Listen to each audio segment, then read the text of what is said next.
नमस्कार, मैं हूं आपके साथ पूर्णिमा मिश्रा। हमारे खास प्रोग्राम क्या कहते हैं नरेंद्र मोदी में आज आपको सुनवाएंगे पीएम मोदी का वो ऐतिहासिक भाषण जो उन्होंने 7 जनवरी 2012 को गुजरात में दिया। अपने भाषण में मोदी जी ने कहा कि जब तक हम इतिहास की ओर देखते नहीं, इतिहास के गौरव को हम अनुभव नहीं करते हैं, तब तक हम चीजों को बदल नहीं सकते। और गुजरात ने इतिहास से बहुत कुछ सीखा और गुजरात दुनिया के लिए एक नए इतिहास को बनाने का सामर्थ्य रखता है। इसीलिए हम चाहते हैं कि हर सामान्य व्यक्ति के जीवन में इतिहास के प्रति गर्व होना चाहिए। जो इतिहास नहीं जानते वो इतिहास कभी बना भी नहीं सकते।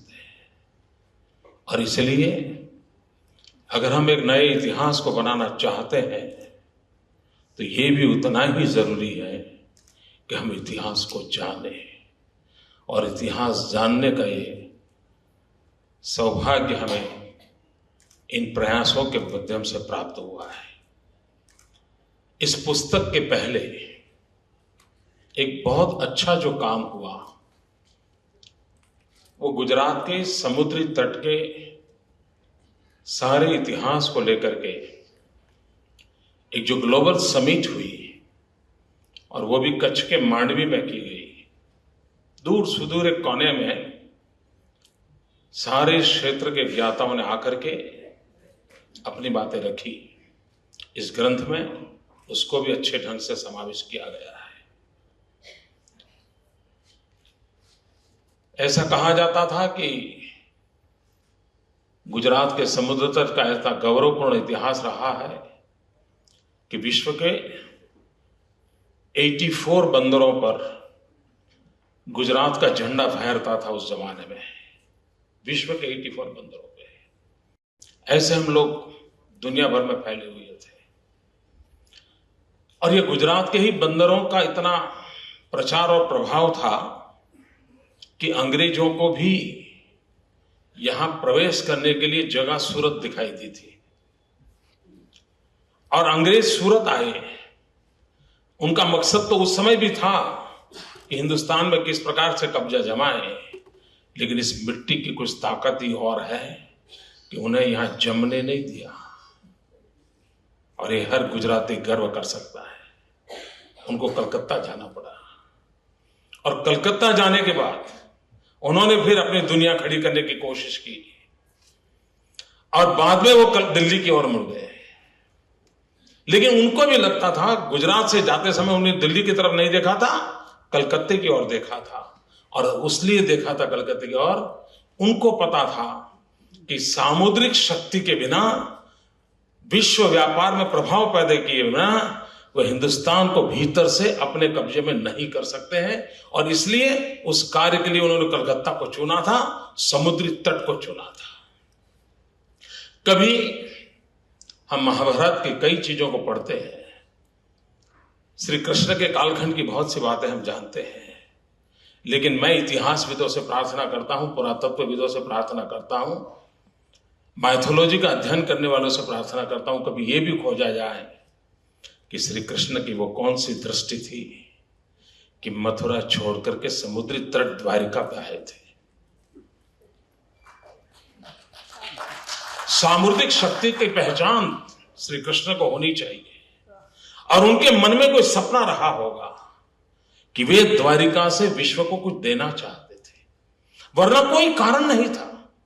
अच्छा तो ये होता कि वो भी तो मथुरा से दिल्ली चले जाते, युद्ध के लिए तो दिल्ली से आगे गए ही थे, लेकिन उन्होंने दिल्ली जाने का रास्ता नहीं चुना, उन्होंने द्वारिका आने का चुना।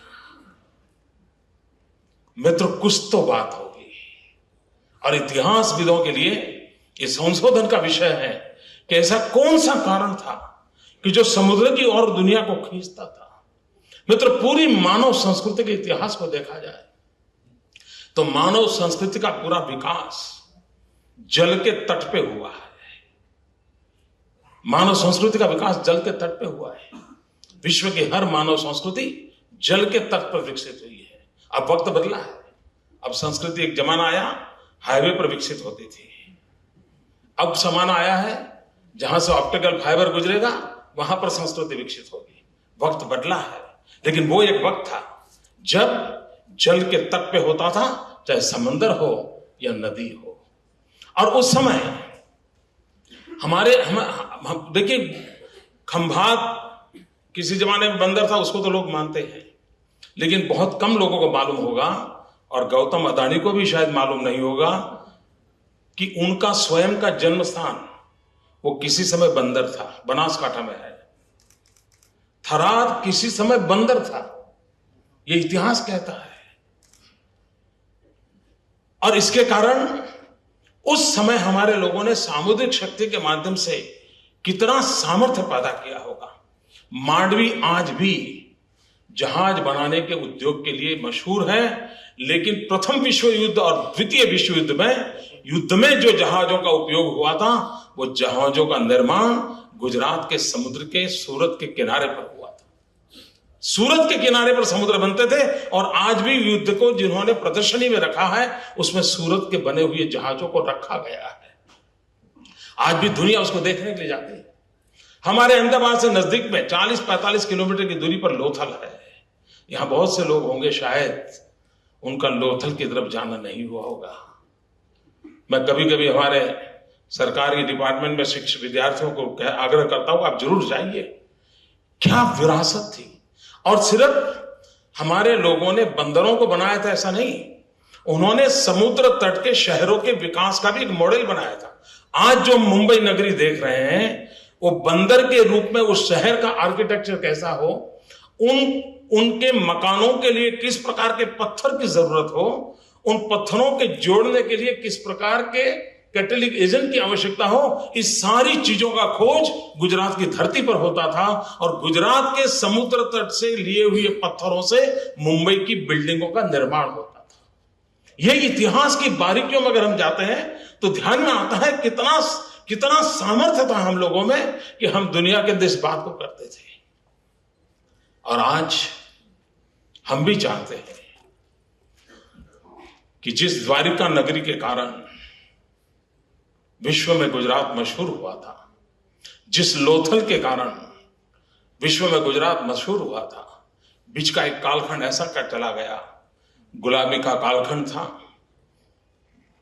प्रगति के लिए सारे रास्ते रोक चुके थे, हमारे सारे बंदरों का विनाश हो चुका था, उधर बंबई बढ़ता चला जा रहा था, और गुजरात के सारे बंदर धीरे धीरे भरूच हो, सूरत हो, खंभात हो, ये खत्म होते जा रहे थे। मित्रों, जो स्वर्णिम काल था किसी समय गुजरात के समुद्री तट का, भाइयों बहनों, मैं इतिहास की बात करता हूं, साथ साथ में सपने भी देखता हूं। फिर एक बार गुजरात के समुद्री तट का स्वर्णिम युग आप देखेंगे, और आप अपनी आंखों से देख के जाएंगे। हमारे बाद की पीढ़ी देखेगी ऐसा नहीं, आप अपनी आंखों से देख के जाओगे कि गुजरात के समुद्र तट पर विद इन गुजरात नया गुजरात निर्माण होगा। ये मैं साफ देख रहा हूं। मित्रों, आज विश्व व्यापार के अंदर भारत का कार्गो का जो व्यापार है, प्राइवेट कार्गो का 80% काम गुजरात के समुद्र तट पर हो रहा है, और अदर देन प्राइवेट कार्गो जो है उसका 30% व्यापार अकेले गुजरात के समुद्री तट पे होता है। और आज ग्लोबल इकोनॉमी के युग में फिर एक बार सामुद्रिक सामर्थ्य का समय आया है, और हमने उस शक्ति को बढ़ाने की दिशा में प्रयास किया है। हम उसी के लिए मरीन इंजीनियरिंग, मतलब मैं हैरान हूं, 1600 किलोमीटर समुद्र का मालिक गुजरात, हिंदुस्तान का सबसे बड़ा समुद्री तट, लेकिन दुर्भाग्य रहा कि मरीन इंजीनियरिंग के क्षेत्र में हिंदुस्तान की सरकार ने एक भी इंस्टीट्यूट गुजरात को नहीं दी। वो दे या न दे, हम अपने बलबूते पर खड़ा करेंगे और मरीन इंजीनियरिंग की दिशा में काम करेंगे। मित्रों, हमारे पूर्वजों का सामर्थ्य कितना है। मैं एक बार नया नया मुख्यमंत्री बना था, तो मेरे 2 विषय ऐसे थे कि मेरी बहुत बड़ी मजाक उड़ाई गई थी। मेरा 1 हफ्ता हुआ था मुख्यमंत्री की, मेरी उम्र का 7 दिन हुए थे, मैं बालक था, और गुजरात चैम्बर ऑफ कॉमर्स ने मुझे किसी समारोह में बुलाया, और ये बड़े बड़े महापुरुष वहां बैठे थे, उद्योग जगत के सभी लोग, और मैंने वहां भाषण किया था। मैंने कहा, क्यों न हम समुद्र तट पे बिजली के कारखाने लगाए और इंपोर्टेड कोल ला करके बिजली उत्पादन करें, और क्यों न हम गुजरात के समुद्री तट पर 20,000 मेगावाट बिजली पैदा न करें। तो बाद में इसे उद्योगकार मित्र थे, क्योंकि मुझे वैसे वो पहचानते नहीं थे, इतना ही पता था नरेंद्र मोदी नाम का कोई इंसान है, कुछ ज्यादा मालूम नहीं था। तो वो चर्चा कर रहे थे कि इनको मेगावाट और एक यूनिट बिजली इसका कोई अंतर मालूम है क्या इनको, ऐसे मजाक कर रहे थे। अखबारों ने लिखा था कि ये आदमी गुजरात को कहां ले जाएगा। पूरे गुजरात के 50 साल के इतिहास में 5000 मेगावाट बिजली पैदा नहीं हुई। पूरा देश 50,000 मेगावाट बिजली कमी को भुगत रहा है और ये कह रहा है कि गुजरात के समुद्री तट पर 20,000 मेगावाट बिजली हो सकती है। मजाक हुई थी उस समय का, अखबार निकाल दीजिए। काफी मेरी बेइज्जती करने का प्रयास हुआ था। मित्रों, आज मैं गर्व के साथ कहता हूं 10 साल के भीतर भीतर गुजरात के समुद्री तट पर 12,000 मेगावाट बिजली का उत्पादन हो रहा है। वैसे ही एक विषय मैंने कहा था कि क्यों ना हम अहमदाबाद को मरीन सिटी बनाएं, मैरीटाइम सिटी के रूप में क्यों ना बनाएं।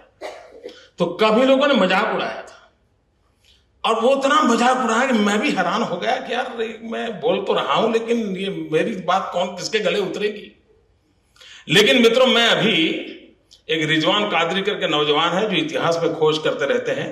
उन्होंने एक सरदार पटेल को लेकर के रिजवान बैठा है, अरे वाह तो उससे मेरा बिल्ला हुआ। तो उसने मुझे एक बहुत बढ़िया डॉक्यूमेंट दिखाया। वो डॉक्यूमेंट देख करके मैं हैरान हो गया।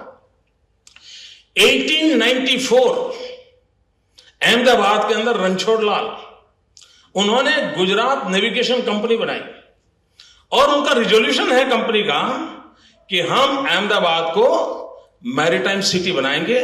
और तरीका यह था उनका कि खंबात से एक चैनल करके जहाजों को यहां अहमदाबाद तक लाएंगे और टेक्सटाइल बिजनेस का ग्लोबल मार्केटिंग करने के लिए उसका उपयोग करेंगे।